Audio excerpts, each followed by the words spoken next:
Donc, notre Dieu est bon. Oui, Seigneur, nous élevons ton nom, nous le magnifions, nous te glorifions. Merci parce que tu es là, tu es agissant, tu es là, tu bénis les cœurs, tu combles les vies et tu as fait de chacun de tes enfants non seulement des bien-aimés, satisfaits, heureux en toi, mais tu les trouves aussi pour communiquer cette soif de toi, pour communiquer ce goût pour toi. Donc, sois seul élevé, sois seul béni, sois seul magnifié. Oui, dans le nom de Jésus-Christ, parle-nous, parle-nous. Amen, amen et amen. Donc, je vous inviterai à ouvrir vos Bibles avec nous dans l'Évangile selon Matthieu, chapitre 5, les versets 1 à 16. Et alors qu'on vous dit encore, on est content de vous voir, même si on ne peut pas se saluer. Vous autres qui êtes ici, on est très, très contents de vous voir. Et vous autres qui allez être des nôtres dimanche prochain, Dieu voulant. Donc, ça va être aussi une belle fête, de belles retrouvailles, même si on va devoir se saluer de loin, respectant toutes les règles de distanciation physique. Mais c'est déjà mieux de se retrouver, de se voir ensemble à la plus grande gloire du Seigneur. Donc, Matthieu chapitre 5, Matthieu chapitre 5, les versets 1 à 16.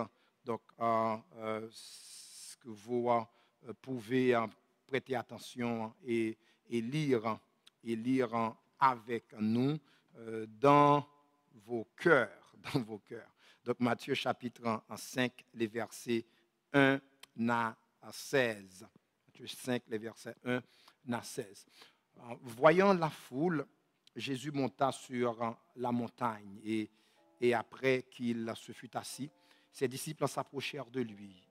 Puis, ayant ouvert la bouche, il les enseigna et dit, « Heureux les pauvres en esprit, car le royaume des cieux est à eux. Heureux les affligés, car ils seront consolés. Heureux les débonnaires, car ils hériteront la terre. Heureux ceux qui ont faim et soif de la justice, car ils seront rassasiés.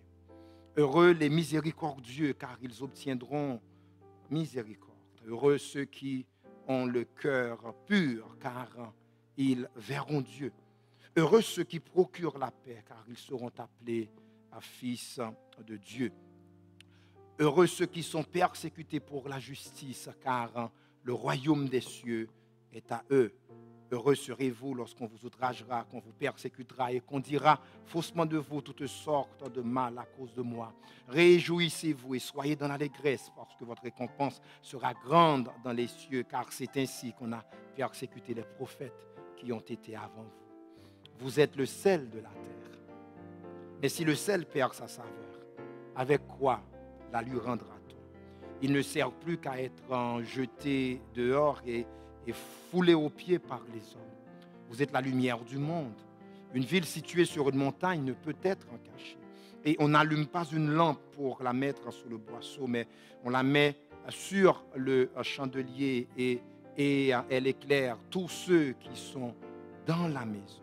Que votre lumière luise ainsi devant les hommes afin qu'ils voient vos bonnes œuvres et qu'ils glorifient votre Père qui est dans les cieux. Vous êtes le sel de la terre, verset 13, Matthieu 5, 13. Vous êtes la lumière du monde, verset 14. Et le verset 16, que votre lumière luise ainsi devant les hommes, afin qu'ils voient vos bonnes œuvres et qu'ils glorifient votre Père qui est dans les cieux, et qu'il glorifie votre Père qui est dans les cieux. Donc, nous poursuivons notre réflexion sur les agents d'influence, les agents d'influence. Aujourd'hui, on va commencer l'élaboration des 4 caractéristiques des agents d'influence, comme on l'avait vu dimanche dernier.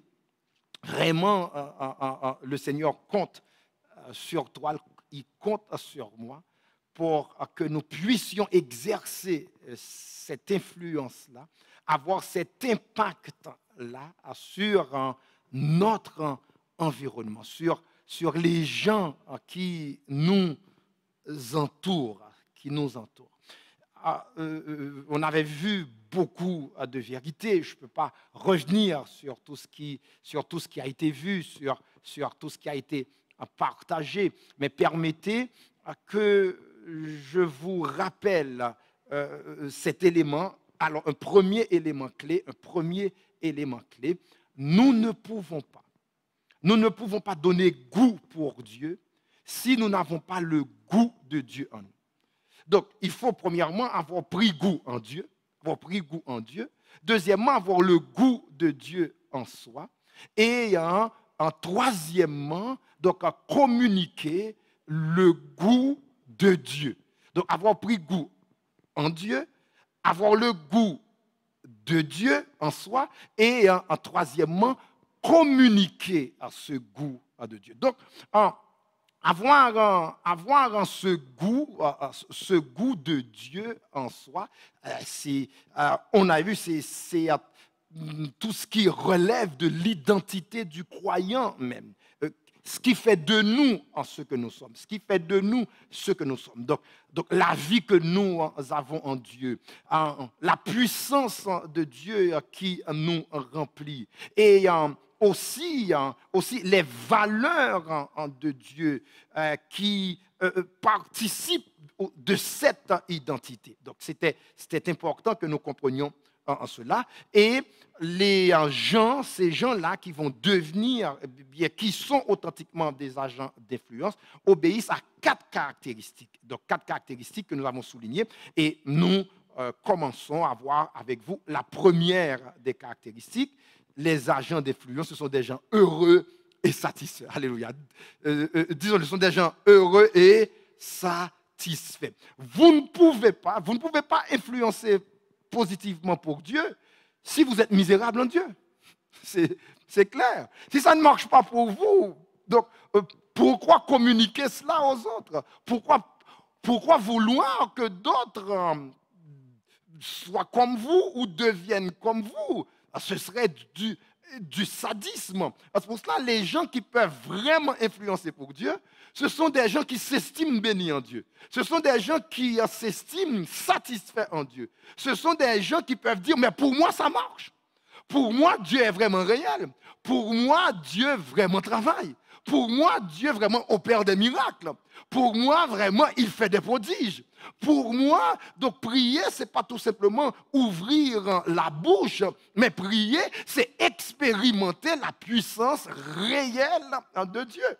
Donc, on n'a même pas besoin de vous forcer à devenir des agents d'influence si vraiment vous vivez une vie chrétienne authentique. Et l'une des caractéristiques de cette vie chrétienne authentique, c'est de nous communiquer ce bonheur en Dieu, cette satisfaction en Dieu. Donc, nous allons essayer dans cette étude prédication, je dis bien étude prédication, découvrir les éléments cachés ou plutôt clairs pour certains de cette caractéristique, une première de ces agents d'influence, des gens heureux et satisfaits. Nos plus profondes valeurs, nos prismes de compréhension, nos rapports à nous-mêmes, aux autres, à notre environnement, reposent sur des croyances en qui régissent notre existence, des croyances qui déterminent ce que nous sommes. Et je l'accentue encore pour vous, des croyances qui déterminent ce que nous sommes et la façon dont nous nous projetons dans le futur et vers l'avenir. Et ces croyances-là sont à la base de nos valeurs. Et ces valeurs sont différentes expressions en lien avec la quête de sens. Avec la quête de sens, une quête de sens qui préoccupe beaucoup d'humains. Une quête de sens qui préoccupe beaucoup d'humains. Donc, à un moment de son existence, tout humain s'est demandé quel sens a la vie, quel sens a la vie, quel sens a ma vie. Vous ne vous êtes jamais posé cette question-là? À un certain moment de l'existence. Donc c'est une question que nous nous posons. Donc, quel sens a la vie? Quel sens a ma vie? Saint-Exupéry affirmait: la vie ne mérite d'être vécue que si elle a un sens. Et cette question du sens émane très souvent dans un contexte qu'on pourrait appeler de crise existentielle, de vulnérabilité, de souffrance, ou devant l'imminence de la mort ou celle d'un être en chair. Donc, cette quête de sens, quand ça va bien, on ne se pose pas vraiment les questions fondamentales. On ne se pose pas ces questions-là. Mais très souvent, lorsque l'humain est confronté à certaines expériences difficiles, eh bien, la quête de sens revient. Donc, je vous souligne, elle est souvent étouffée quand cela va bien. Certaines superficialités de l'existence, consumant notre énergie intérieure, nous empêchant de considérer très souvent ce qui est fondamental, donc nous éloigne de ce qui pourrait être des réflexions profondes. Mais je souligne encore, l'humain n'échappe pas à ces questions persistantes. C'est comme si cette quête nous serait imposée malgré tout. Une quête exacerbée dans des contextes de crise, une quête étouffée quand cela va bien, une quête imposée malgré tout. Donc, la question que nous nous posons: pourquoi sommes-nous sur Terre? Et sommes-nous par accident ou par la volonté d'une puissance supérieure? Y sommes-nous pour accomplir un devoir, répondre à un plan de vie tracé d'avance? Sommes-nous sur Terre pour être heureux? Est-ce là le sens de notre existence sur Terre? L'humain, il ressent le profond besoin de donner ou de trouver un sens à son existence, un sens à ses activités sous le soleil. Donc, des humains trouvent un sens à leur existence pour plusieurs, en poursuivant des causes altruistes, c'est-à-dire peut-être politiques, sociales, humanitaires, religieuses, familiales, etc. J'ai beaucoup de gens qui sont avec moi, qui ne sont pas croyants, qui vraiment font des sacrifices énormes dans cette grande cause pour aider les demandeurs d'asile à obtenir leur statut migratoire. Donc, pour ces gens, c'est important. C'est important, ça donne un certain sens à leur existence. Donc, cette question lancinante et quasi universelle du sens de la vie ne révélerait-elle pas que le sens serait déjà là et qu'il est de notre devoir de le découvrir? Pourquoi chaque humain se pose cette question? Pourquoi cette question, elle nous traverse, elle nous aiguillonne? Se pourrait-il, quand le sens est trouvé, il produirait le bonheur ou un état de satisfaction? Aïe, aïe, aïe, donc ils m'ont déjà beaucoup précédé. Ok, c'est pas grave. Ok. Plusieurs contemporains estiment que la poursuite du bonheur serait le but qui donne sens à l'existence. Plusieurs. Ils croient. Si vous parlez à des gens autour de vous, pour eux, ils vivent pour être heureux. Je travaille fort. Comme vous dites, pourquoi? Ils disent, mais je veux être heureux. Est-ce qu'ils ont tort? Blaise Pascal affirmait, tous les hommes cherchent le bonheur. Et ce, sans exception. Peu importe ce qu'ils font, cela tend vers cette fin. Pour eux et pour ceux qu'ils aiment. Quand vous aimez vraiment quelqu'un, vous souhaiteriez qu'il soit heureux. Donc certains cherchent le bonheur dans le savoir, dans l'avoir, le pouvoir, le devoir. Certains, quant à la vraie satisfaction, expérimentent avec douleur les limites des relations, des possessions, des positions. Il y en a qui croyaient qu'ils allaient être heureux dans des relations, mais ils sont déçus. Ils sont déçus par une femme qui les largue. Ils sont déçus par un conjoint qui les trompe. Ils sont déçus par des amis, par des proches. Certains jouent tout quant à leur possession. Mais puisqu'ils accumulent de biens, plus qu'ils veulent encore en avoir. Pour d'autres, c'est dans des positions. D'autres continueront, malgré des revers, d'exalter la jouissance, la puissance, la connaissance. Réalité bonne, INSEE, réalité bonne en soi, mais des réalités incapables de remplir la promesse d'une vraie satisfaction de l'âme. Malgré que les gens peuvent avoir accès à beaucoup de ces choses-là, j'entends le Seigneur Jésus-Christ dire, quiconque boira de cette eau aura encore soif. Quiconque boira de cette eau aura encore soif. Et c'est pour cela que quand nous vivons authentiquement notre vie chrétienne, quand vraiment notre envie avec Jésus, c'est une vie réelle, nous pouvons avoir de l'influence.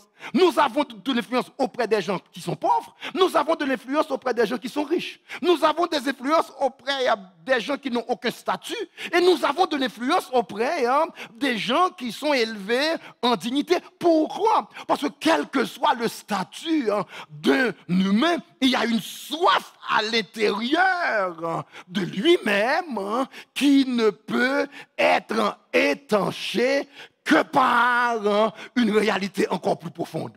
Par une réalité encore plus profonde. Et c'est pour cela, si vous comprenez cela, partout où vous allez être, vous allez avoir de l'influence.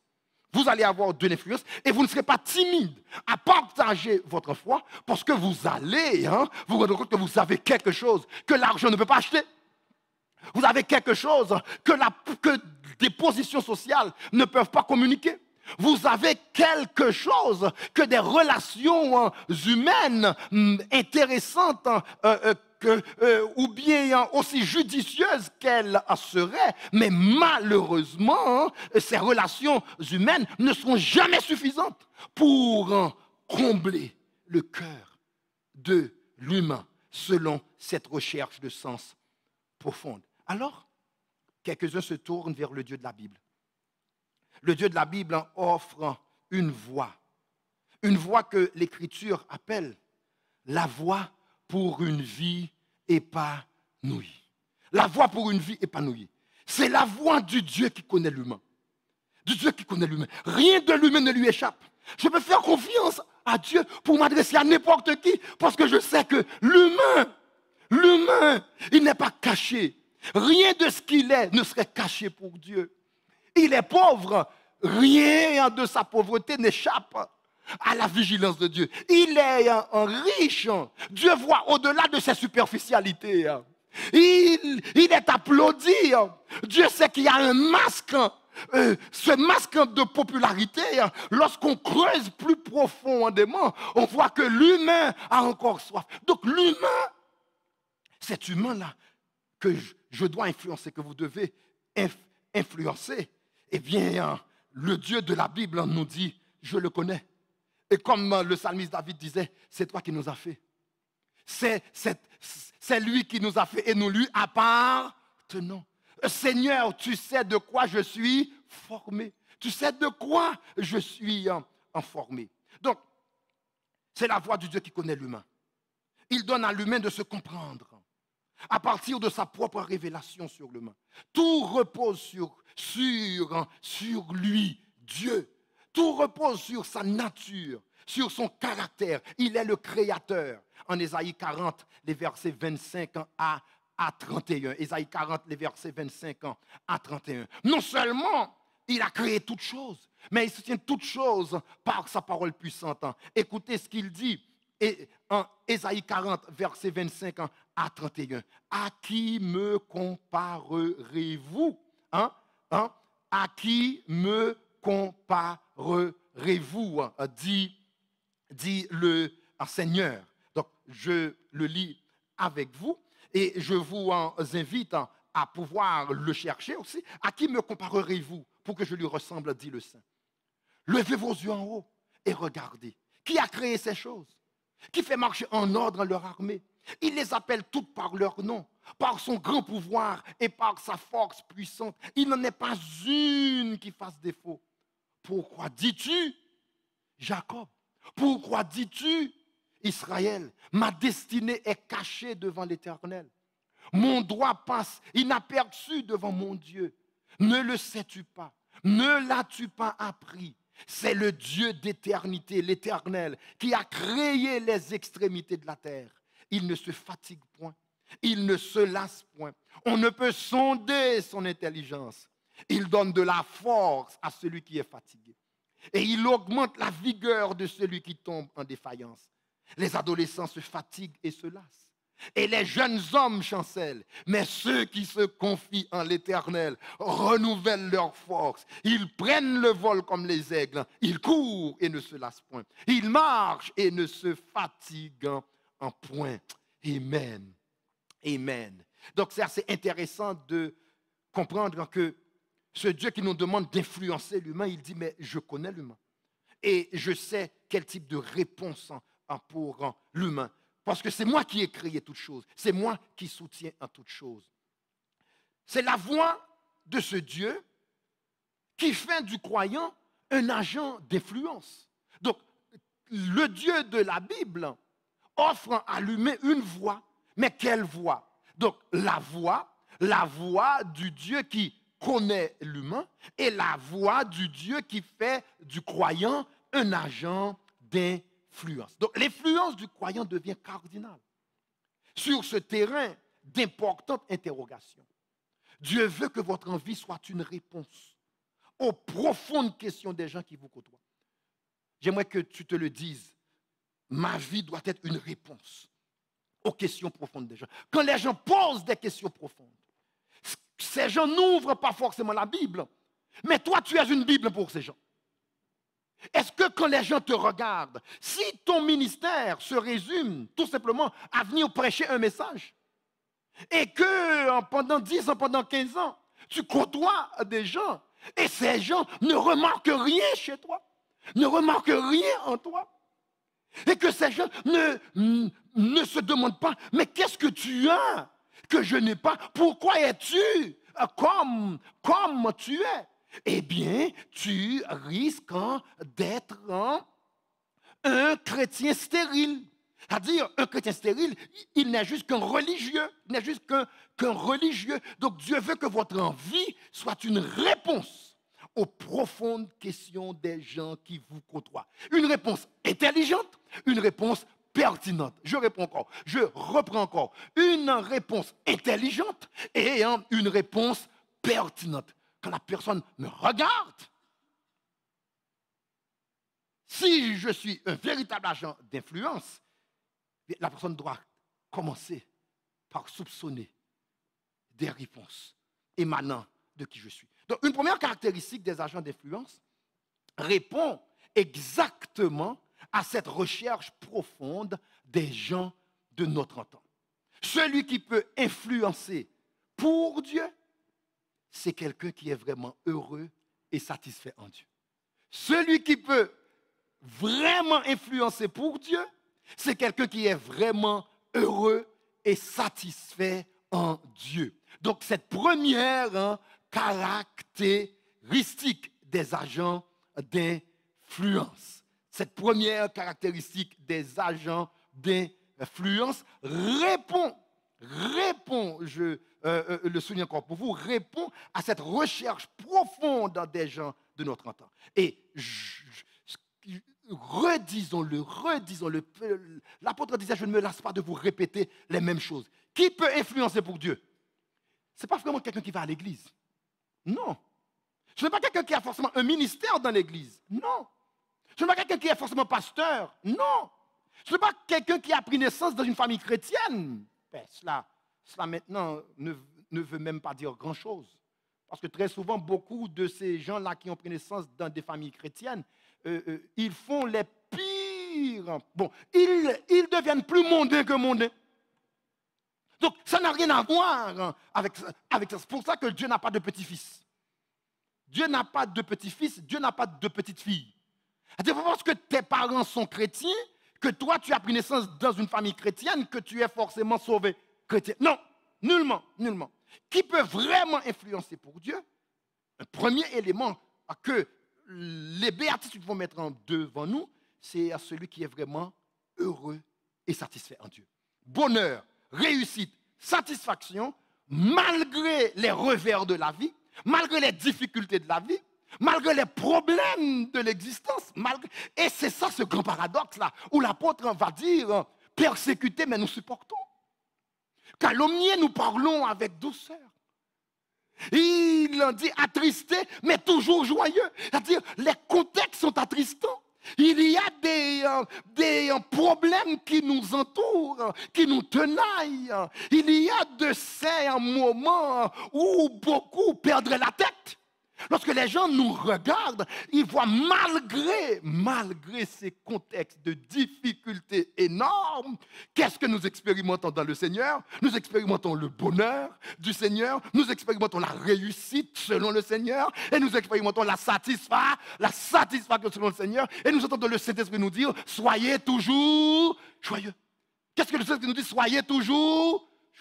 Il ne dit pas soyez quelquefois joyeux, soyez toujours joyeux. Ton mari t'abandonne, ton mari ne t'abandonne pas. Le Saint-Esprit te dit, il y a un travail que je peux faire en toi pour qu'avec mari ou sans mari, que tu sois toujours joyeuse. Tes enfants collaborent, tes enfants ne collaborent pas, mais il y a quelque chose que je peux déposer en toi qui va faire en sorte que tu sois toujours joyeux. Oui, tu as une promotion au travail ou bien on réduit ton salaire. Oui, ce sont des contextes attristants. Ce sont des situations très dérangeantes. Mais puisque tu es connecté à moi, le Saint-Esprit de Dieu te dit, je sais quoi faire pour que tu sois toujours joyeux. À dire, et c'est là quand les gens te regardent. Les gens pensaient, après avoir perdu le travail, tu aurais perdu la tête. En pile monde perdu tête, en pile monde suicide tête, en pile monde give up, mais les gens voient que tu continues encore à dire tout comme Job. On pensait que Job allait maudire Dieu, mais Job va dire l'Éternel m'a donné, l'Éternel m'a ôté, que le nom de l'Éternel soit béni. Et cet homme peut influencer. C'est pour ça que Job est devenu un agent d'influence qui a traversé le temps. Pourquoi? Parce que notre bonheur, notre réussite, notre satisfaction, quelles que soient les circonstances de l'existence, Dieu nous dit, je fais en sorte que vous puissiez les expérimenter. Et c'est pour cela que je vous dis, nous sommes les gens les plus privilégiés de cette terre. Nous sommes les gens les plus privilégiés de cette terre. Si vraiment on te connaît ça, ça veut dire qu'on est bon Dieu. On ne va pas négliger bon Dieu, non? Si vraiment vous saviez qu'est-ce que cela voulait dire, connaître en Dieu, vous n'auriez jamais négligé ce Dieu. Jamais, jamais, jamais, jamais, jamais, jamais. Parce que ce que vous avez, c'est quelque chose que l'argent ne peut pas acheter. Que des positions ne peuvent pas donner. Que des relations ne peuvent pas communiquer. Alors le croyant ne se trompe pas sur la nature de ces choses.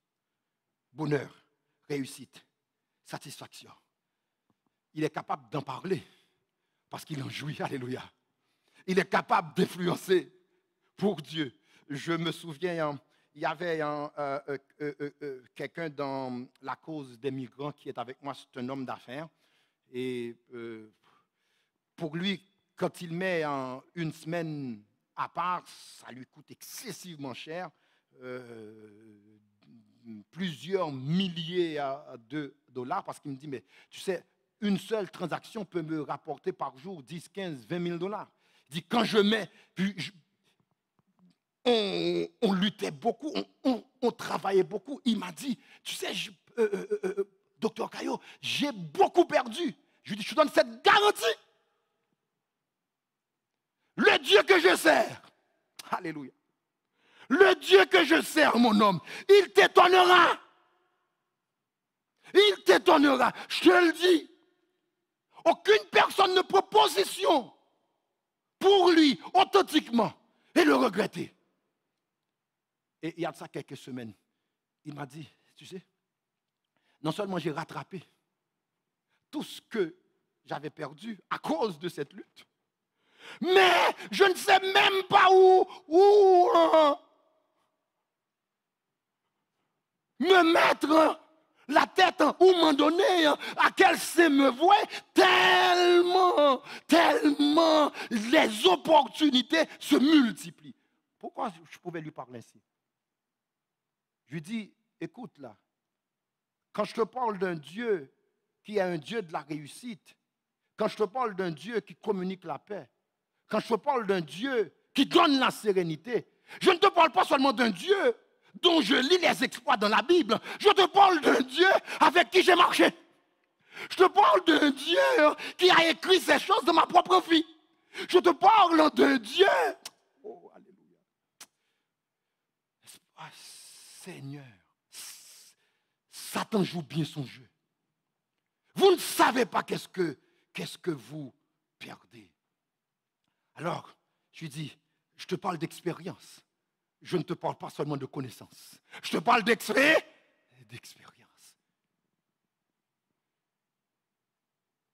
Et le chrétien, il parle de ses réalités, bonheur, réussite, satisfaction, et de connaissance et d'expérience. Disons ensemble, et de connaissance et d'expérience. Sinon, wap glololo, oui. Ou là? Wap glololo. Wap l'église dans mon paille. Ou faille. Vous comprenez?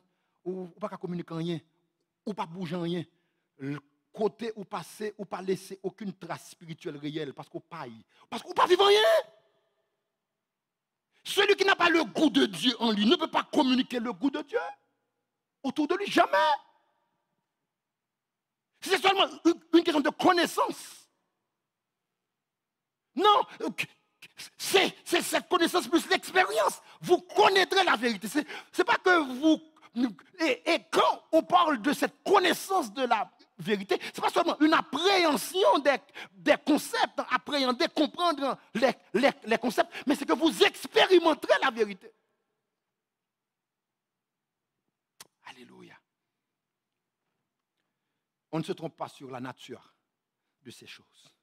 Parce qu'on puise notre compréhension dans ce Dieu de la Bible, ce Dieu de la Bible qui fait de nous des agents d'influence. En consultant la Bible, nous inscrivons dans une démarche qui jette un regard lucide sur l'humanité. Un regard lucide sur l'humanité, sur le pire dans l'humain, comme sur le meilleur dans l'humain. Ce Dieu connaît l'humain. Il connaît l'humain. Quant à ce que cet humain peut vivre et expérimenter. La Bible fait intervenir un élément décisif qui ouvre des perspectives insoupçonnées. Nous n'avons pas un Dieu qui reste dans le ciel. La Bible fait intervenir, je reprends encore, un élément décisif qui ouvre des perspectives insoupçonnées. L'intervention du Dieu vivant. L'intervention du Dieu vivant. Le Dieu de la Bible, c'est un Dieu qui intervient dans l'existence de l'humain. Il ne reste pas dans son ciel. Et les sœurs chantaient tantôt. Tu es là, agissant parmi nous. Je t'adore. Alléluia. Je t'adore. Tu fais des prodiges. opère des miracles. Mon Dieu, c'est ce que tu c'est pas que tu es là dans ton siège. Non, tu es là agissant parmi nous. Dans mes difficultés avec les enfants, tu es là. Dans mes difficultés au travail, tu es là. Dans ma maladie, tu es là. Lorsque bagaille est trop pour moi, tu es là. Lorsqu'on est en train de me calomnier, tu es là. Lorsqu'on est en train de m'applaudir, tu es là. Lorsque je ne sais ni à qui crier, ni à qui aller, alléluia, tu es. Dans mes temps d'eau, ou même qui la caillou, vous qui êtes sur le net, j'aimerais vous entendre. Disons, tu es là. Tu es là, tu es là. Et cela, c'est extraordinaire. Quand Dieu est là, c'est extraordinaire, c'est extraordinaire. Lorsque je traverse la vallée de l'ombre de la mort, je ne crains aucun mal, car tu es avec moi. Tu es là. Alléluia. Alléluia. Qui ça nous dit, tu es là.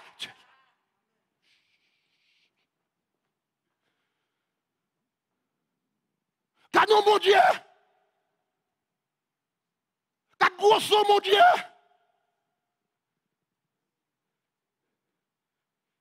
Quel Dieu magnifique. Quel Dieu extraordinaire. Tu es là. Tu es là. Un Dieu qui est caractérisé non seulement par sa transcendance. Il est au-dessus de toute réalité. C'est-à-dire, aucune réalité ne peut faire obstacle à son efficacité.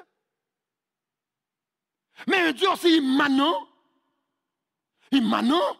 c'est-à-dire qui est présent avec son peuple, cheminant avec son peuple. N'allez répéter avec moi. J'aimerais que vous répétiez avec moi. De chez vous, pas quitter Satan pour faire un bouchou. Jeune homme, ouvre ta bouche. Ouvrez, c'est pas le bois de dormir. Ouvrez bouchou. Ouvrez bouchou. Et puis, répète, Seigneur, tu es là. Tu es un Dieu transcendant. Un Dieu immanent. Dans sa transcendance, je reprends encore. Rien ne peut faire obstacle à son efficacité. Car il est au-dessus de ses réalités. Un Dieu immanent, présent.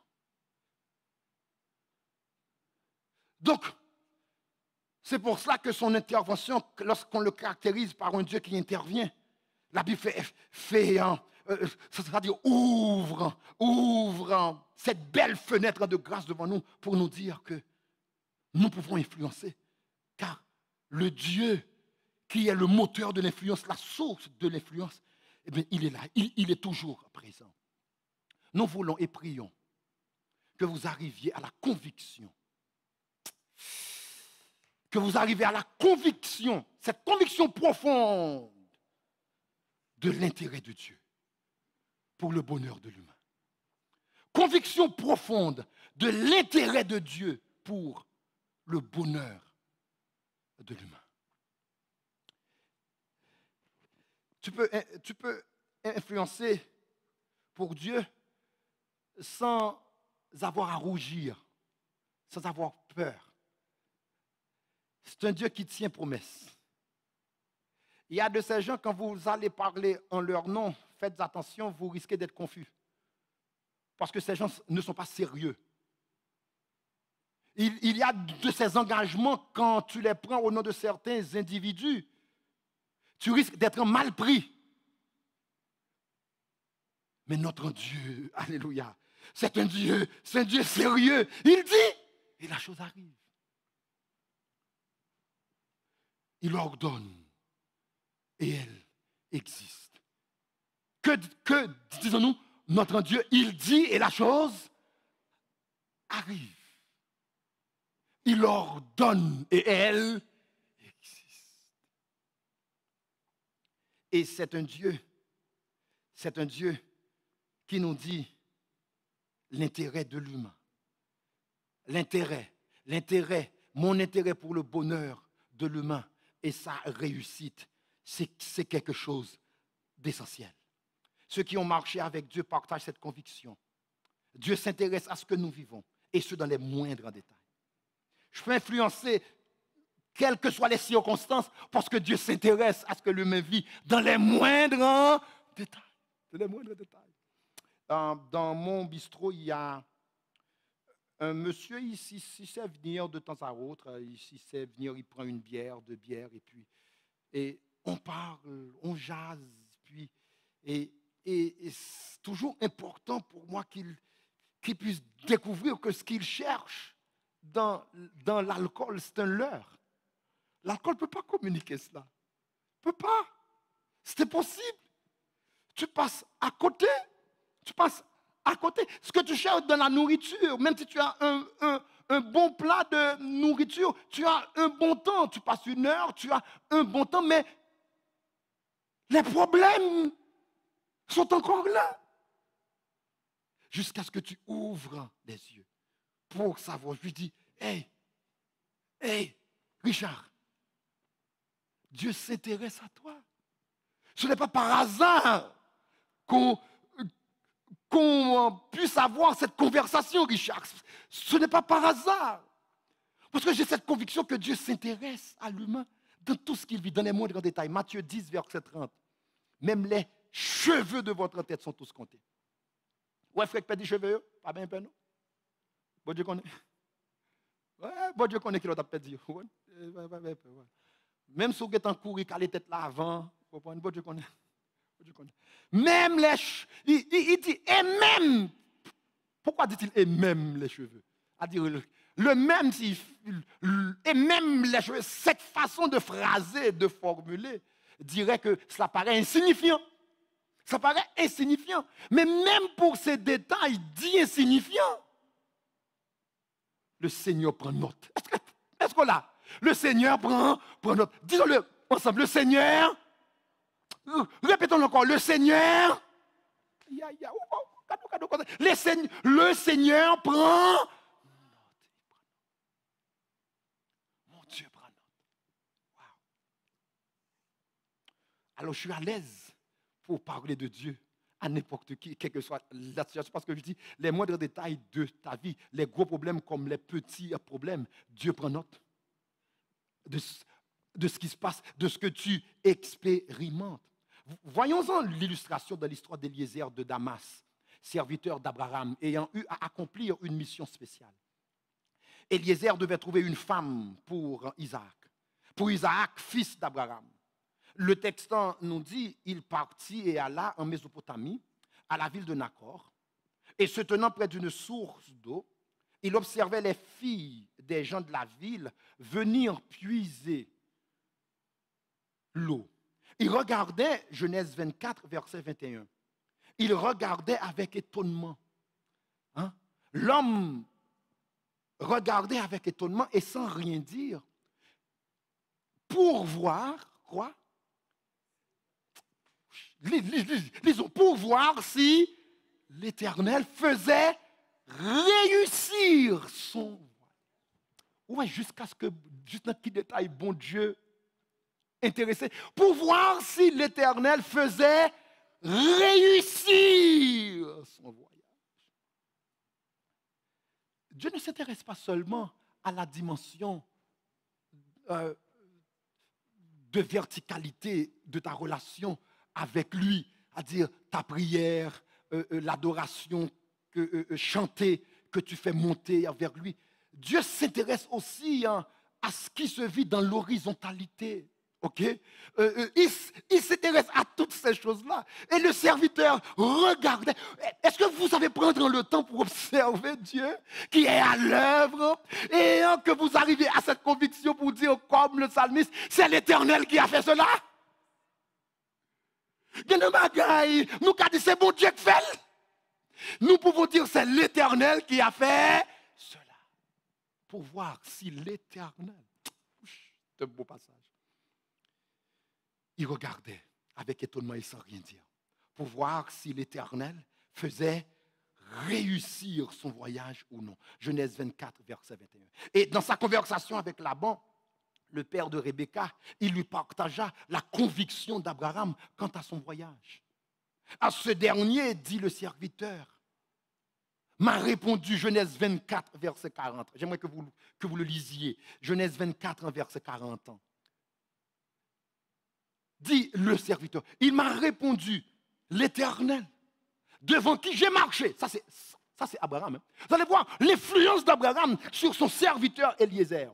Vous ne pouvez pas influencer pour Dieu si vous n'avez pas été influencé par Dieu. Il y a de ces choses que vous ne avez pas vécues en Dieu, vous ne pouvez pas les espérer chez d'autres. Je puis dire à quelqu'un, Dieu répond aux prières parce que j'ai vu Dieu répondre à mes prières. Je partageais avec Samuel l'année dernière quant à une décision. Je dis, mais tu vas prier, on va passer 2 semaines devant Dieu en prière et tu vas voir la réponse que Dieu va apporter. Car mon Dieu, c'est un Dieu qui répond. Mon bon Dieu n'a pas oreilles. Nous disons, bon Dieu n'a pas bon Dieu n'a pas oreilles. C'est-à-dire, mon Dieu entend. Tu ne peux pas être un agent d'influence. On a fait en pile fois l'église, nous weak, nous faibles. Savez-vous pourquoi beaucoup de nos églises, nous sommes faibles. Nous n'avons pas d'impact pour croire. Parce que nous sommes des athées pratiques. En théorie, nous disons croire en Dieu. Mais dans les faits, Dieu n'est pas le centre de notre existence. Dieu n'est pas à la base de ce que nous sommes. Dieu n'est pas le moteur de notre vie. Nous n'avons rien vécu en lui. Donc nous ne pouvons avoir aucune espèce d'influence pour lui. Abraham va dire, alléluia, il va dire à Eliezer, l'Éternel devant qui j'ai marché, enverra son ange avec toi.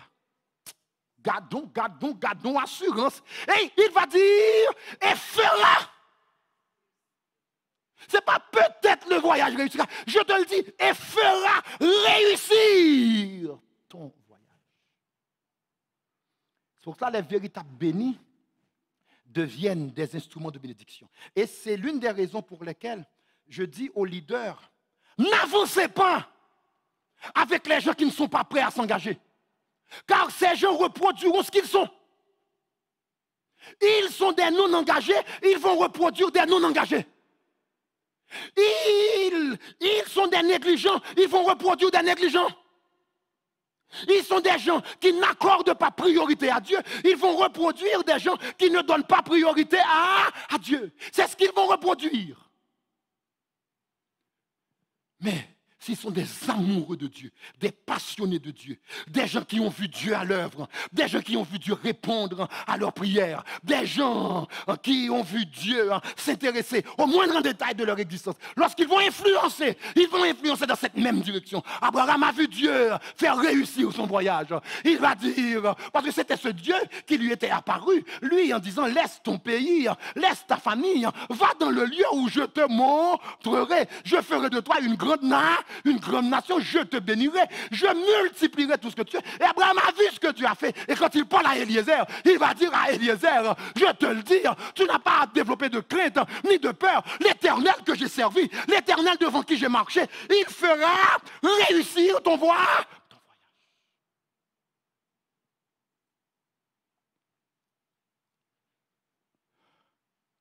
Et avec autorité, il va lui dire, tu prendras pour mon fils une femme de la famille et de la maison de mon père. Moi, je n'ai pas de doute là-dessus. Je sais qu'il agira. Je ne sais combien de fois. Mais tout ce que je sais, c'est qu'il agit. Et nous avons besoin de ces croyants-là. Et ce sont ces croyants qui ne vont pas entrer dans des superficialités parce qu'il y a un bien-aimé qui les a mal regardés. Oh oui. Pasteur a parlé avec mal, pasteur a dû parler avec bien. Mais pasteur a parlé avec mal, donc je ne peux pas continuer encore. Ça c'est de la bouillie pour chat. Si tu sais ce que ton Dieu est, la grandeur de ton Dieu, tu vas aller à genoux pour ce pasteur, que Dieu lui ouvre les yeux. Mais ton attachement est avant tout avec le Dieu vivant est vrai. L'Éternel devant qui j'ai marché. j'ai eu mal à partir avec des gens en qui j'avais confiance. Oui, Abraham a été trahi par son neveu Lot. J'ai eu des revers dans la sphère de l'horizontalité. J'en ai bavé. Mais ce Dieu vivant est vrai. Wow. Dans son échange avec Dieu, puisque maintenant, Abraham, homme d'influence, a imprimé son influence sur Eliezer, serviteur de cet homme d'influence. On va voir que dans son échange avec Dieu, la prière de cet homme tourne autour du concept de réussite, parce qu'Abraham lui a communiqué une leçon de réussite. Genèse 24, verset 42. Je suis arrivé aujourd'hui à la source et j'ai dit, Éternel, Dieu de mon Seigneur Abraham. Oula, c'est l'influence d'Abraham qui le fait bouger maintenant. Il y a de ces gens qui ne peuvent pas bouger. Dieu t'a placé à côté de ces gens pour les influencer. Mais toi, ton influence est nulle. À cause de toi, il y a des gens qui ne peuvent pas bouger. Il y a des gens qui ne peuvent pas découvrir quelque chose de fort et d'extraordinaire à cause de ta négligence.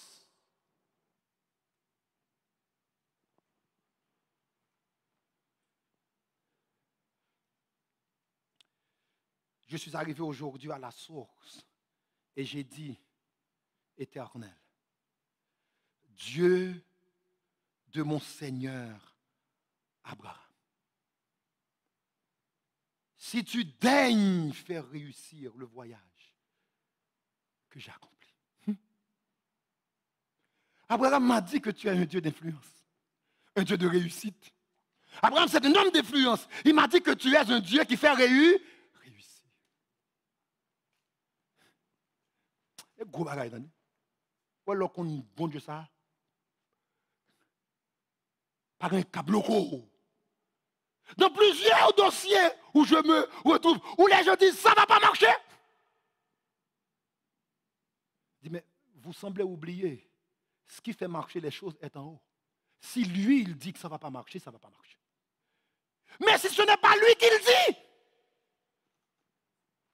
ou a saisi ouem, ou a saisi ouem qui porte pour Dieu pour faire, ou a saisi ouem moun sa qu'on dit qui pas jamais rien, ou a saisi ouem, vous seriez étonné de voir. Les gens d'influence, ce qu'ils savent de Dieu, ce qu'ils savent sur Dieu, ce qu'ils ont vécu en Dieu, ils l'impriment sur d'autres. Abraham, c'est un homme de ce calibre. Et j'ai dit, que tout le monde lit avec moi, vous de la maison, prenez le temps, allez chercher donc, sur votre encelle ou bien votre Bible en papier. Donc, ouvrez et lisez Genèse 24, verset 42. Je suis arrivé aujourd'hui à la source. Et j'ai dit, Éternel, Dieu de mon Seigneur Abraham, si tu daignes faire réussir le voyage que j'ai accompli. Alléluia. On continue s'ils peuvent projeter le verset 43, s'il y a lieu ou bien. OK. Le frère, alors lisons maintenant. Allons directement dans Genèse 24, versets 55 et 56. Le frère et la mère dirent que la jeune fille reste avec nous quelque temps encore, une dizaine de jours. Ensuite, tu partiras. Eliezer répondit, ne me retardez pas. Alléluia. Je ne sais pas qu'on soit appelé ça avec moi. Qui ça, Eliezer répond? Eliezer répondit, ne me retardez pas. Puisque l'Éternel,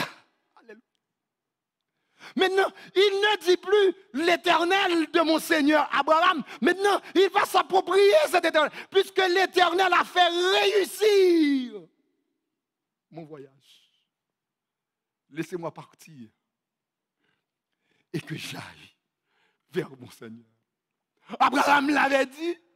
Abraham l'a vécu. Moi, j'y ai cru. Et maintenant, je peux vous dire, je l'ai vécu. Qui influence ou son monde?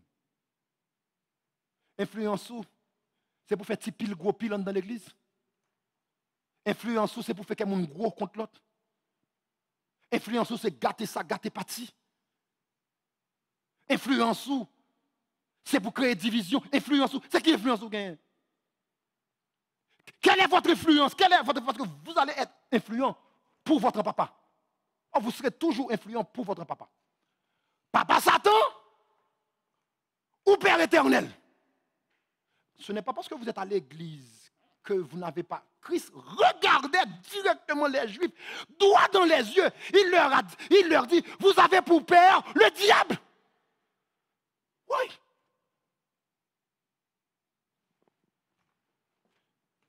Mais ils ont dit, sortez-nous là. Nous sommes fils d'Abraham. Jésus dit, parole dans la bouche. Si vous connaissiez Abraham, vous connaîtriez qui je suis.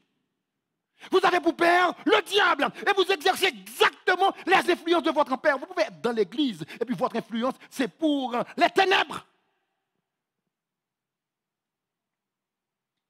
Des influences pour profiter des sœurs qui sont faibles. Des influences pour profiter des gens qui ne sont pas affermis. Votre influence, c'est pour déranger des cœurs. Des influences pour la division. Des influences pour que l'ennemi applaudisse. Et tu es souvent content lorsqu'on dit que ça ne va pas. Hein? Par contre, on ne voit pas quelqu'un. Même si on n'a pas de diable, mais il est content. Hein? Il est content. Il dit, ouais, ça, il faut que ça t'arrive.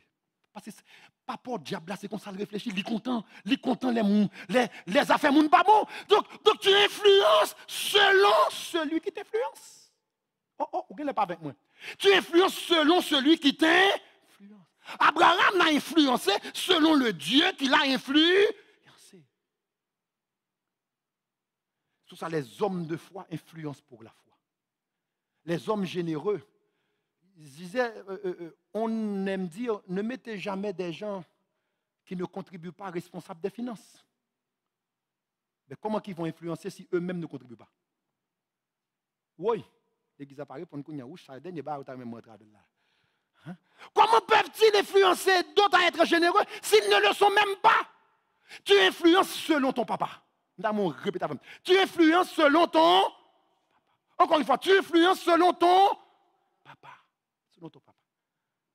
Tu peux ne pas savoir qui est ton papa. Mais regarde les influences que tu as. À partir de l'analyse de tes influences, tu remonteras à ton papa. Oui, l'église. Mes amis, tu remonteras à ton papa. Analyse. Quelles sont les paroles que tu communiques? En quoi tu invites? Qu'est-ce qui te remplit quand tu parles aux gens? Et Abraham était un homme d'influence. Un homme d'influence parce qu'il a vu comment son Dieu est bon, comment que son Dieu agit, comment que son Dieu est à l'œuvre, comment que son Dieu intervient, quelles que soient les situations. Il a pu voir cela. Alléluia. Gloire à Dieu. Le frère et la mère dirent que la jeune fille reste avec nous. Que la jeune fille reste avec nous quelque temps encore, une dizaine de jours. Ensuite, tu partiras. Ne me retardez pas, ne me retardez pas, ne me retardez pas, ne me retardez pas. À la maison, regarde la personne qui est à côté de toi. Dis-lui, ne me retardez pas, ne me retardez pas. J'ai quelque chose à faire. Je dois agir pour mon Dieu. Je dois continuer l'œuvre et le plan de mon Dieu. Je vais m'arrêter ici en vous disant, oui, nous pouvons influencer selon cette première recherche profonde des humains. Quand les gens cherchent la réussite, quand les gens cherchent la vraie satisfaction, quand les gens cherchent le vrai bonheur, même si je n'ai pas encore analysé avec vous c'est quoi la réussite, C'est quoi le bonheur? C'est quoi ce package-là que Dieu donne? C'est pour dimanche prochain, Dieu voulait. Dimanche 6, donc septembre, si Dieu le veut, on va analyser cela, on va approfondir cela. Mais je peux déjà te dire, si vous vivez tout bon, vous pouvez influencer dans nous.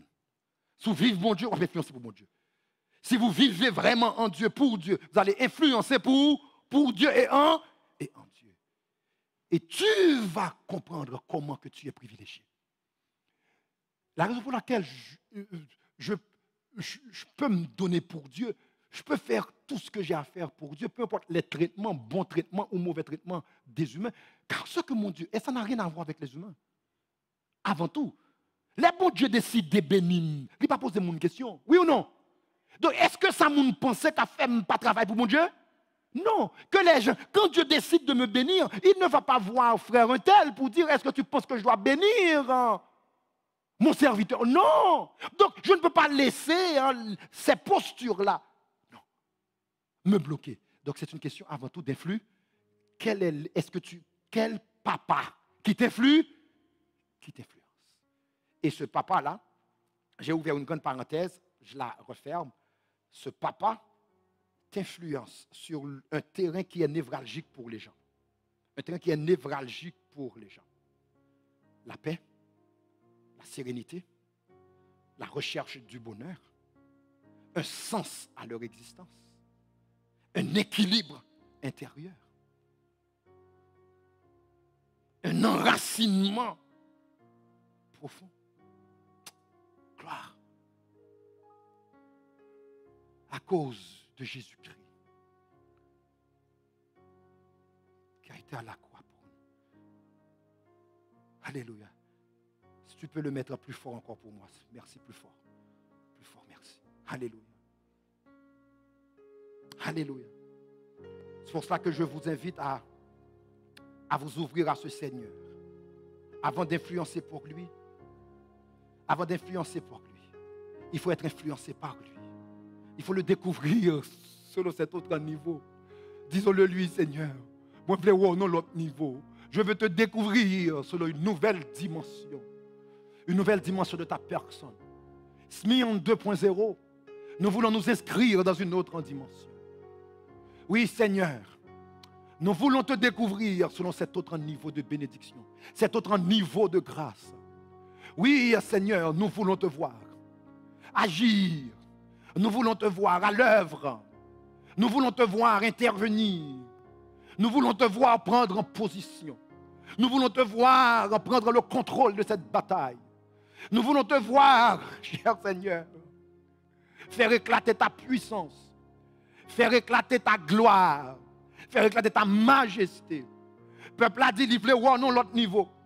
Nous voulons voir nous l'autre niveau. Nous voulons voir nous l'autre dimension. Pour l'est que n'a pas la moun qui atteint de cancer. Pour nous dire, nous te prier.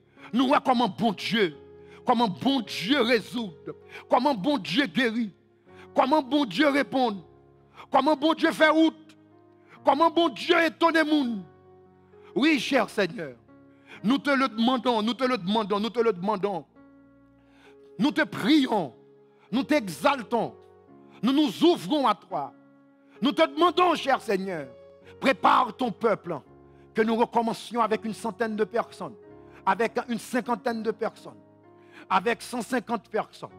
Oui, Seigneur, que ce million 2.0, que ces 100 personnes soient entre tes mains, des agents d'influence, qui soient premièrement influencés par ton caractère, influencés par tes vertus, influencés, cher Seigneur, alléluia, par ce que tu es. Merci pour Jésus-Christ qui a donné sa vie pour nous.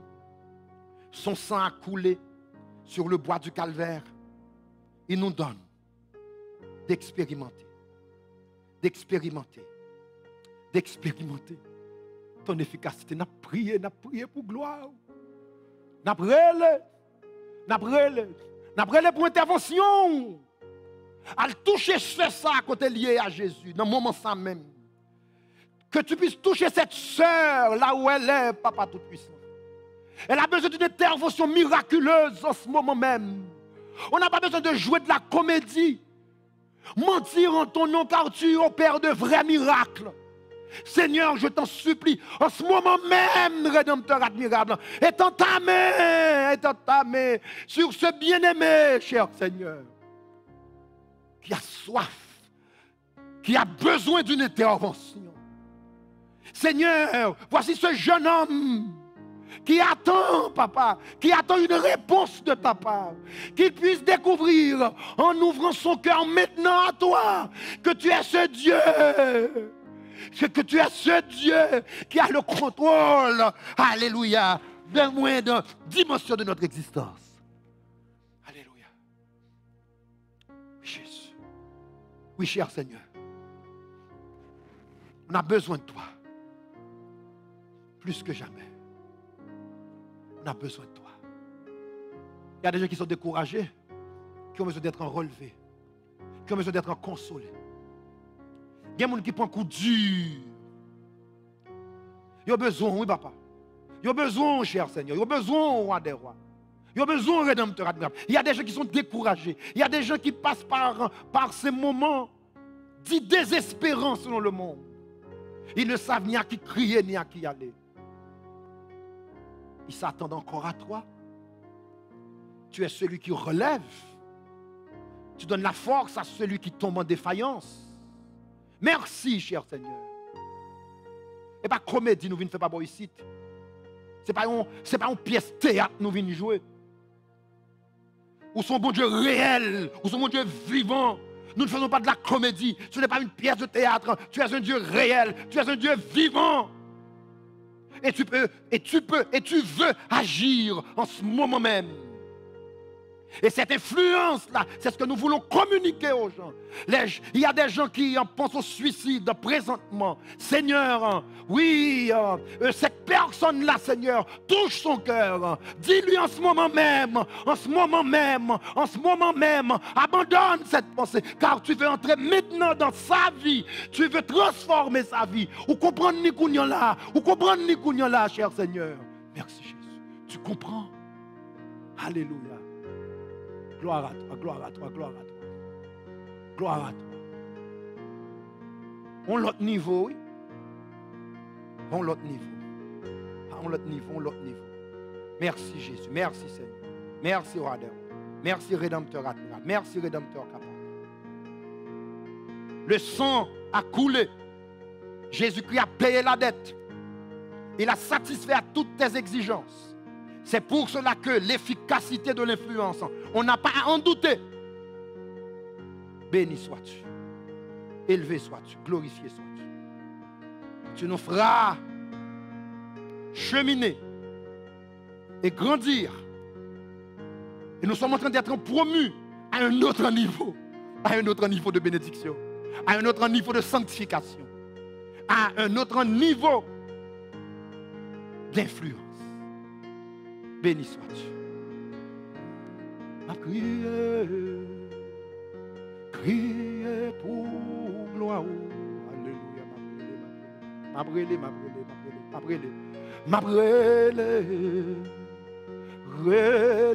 pour gloire.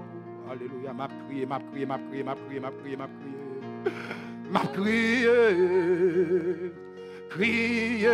pour gloire.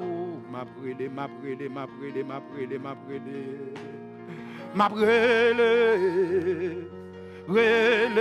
pour gloire. Moins vle ouais ou. Nan yon lot niveau. Alléluia. Moins vle ouais ou. Nan yon lot niveau. Moins vle ouais ou. Moins vle ouais ou. Nan yon lot niveau. Moins vle ouais ou. Nan yon lot niveau. Amen. Soyez bénis dans le nom du Seigneur. Amen. Dieu qui intervient. Le Dieu de la Bible est un Dieu qui intervient. Amen. On va continuer avec ce chant. Tu es là, présent parmi nous.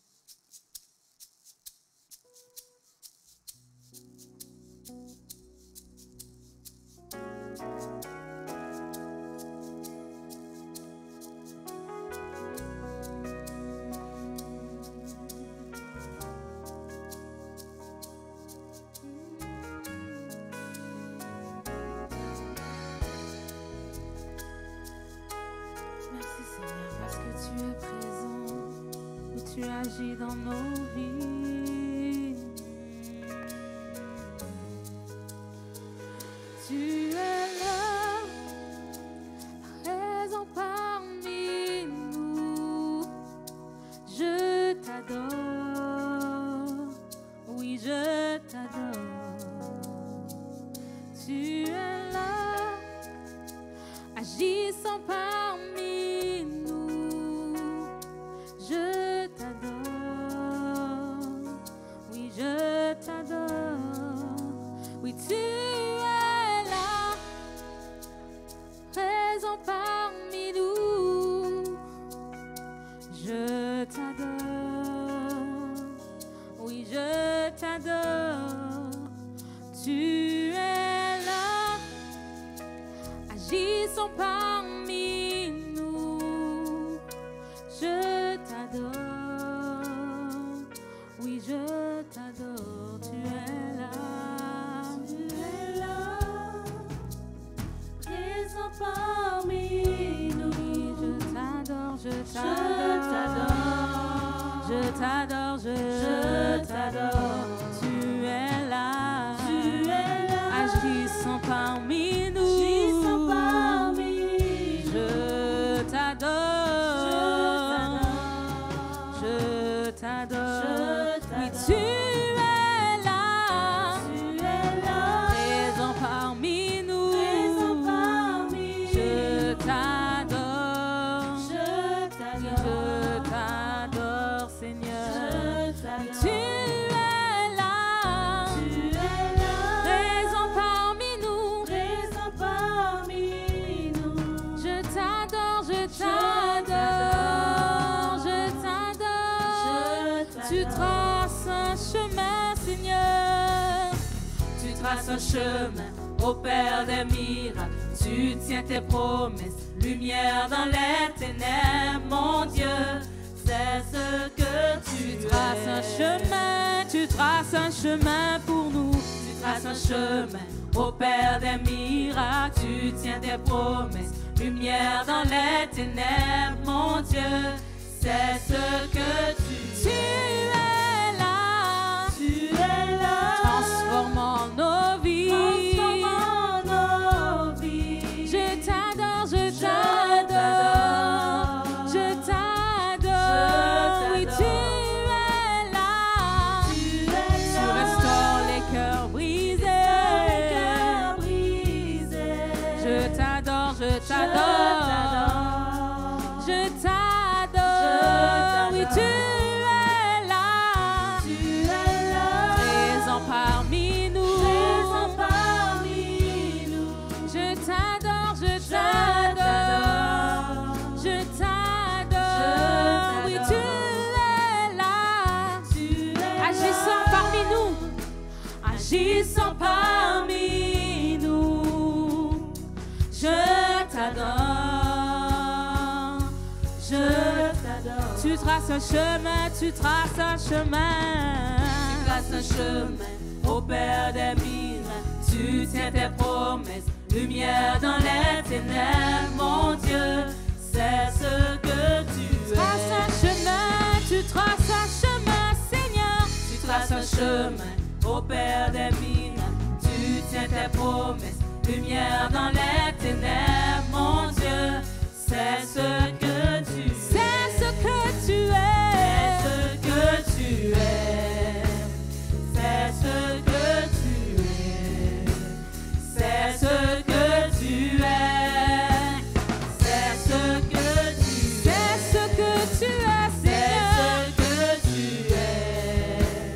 C'est ce que tu es. C'est ce que tu es.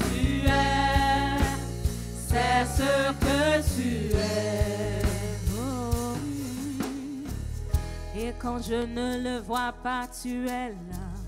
Et quand je ne le sens pas, tu es là. Tu agiras encore. Tu agiras encore. Et quand je ne le vois pas, tu es là. Et quand je ne le sens pas, tu es là. Tu agiras Tu encore. agiras. Tu agiras Et quand Et quand je ne le vois pas, tu es là. Et quand je ne le sens pas, tu es là. Tu agiras il est ce Dieu qui agit dans nos situations. Oui. Et quand je il agira dans ta situation ce matin, juste crois-le seulement. Quand je ne le sens pas, tu es là. Tu agiras encore.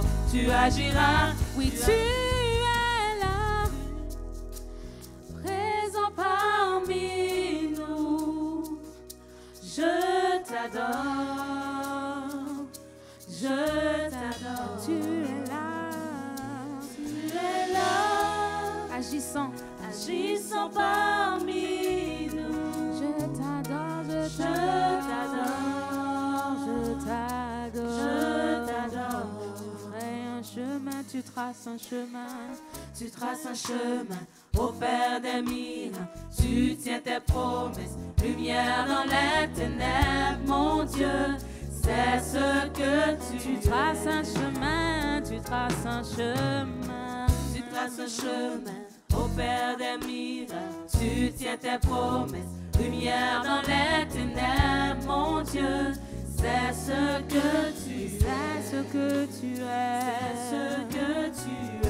Qui intervient. C'est ce que tu Dieu es. qui est fidèle. C'est ce que tu Dieu es. qui est réel. C'est ce que tu Dieu es. qui est réel. C'est ce que tu Oui, es. Dieu qui agira. C'est ce que tu Oui, es. Dieu qui intervient. C'est ce que tu es. C'est ce que tu es. Amen, amen. Merci Seigneur, c'est ce que tu es. Nous allons écouter les annonces.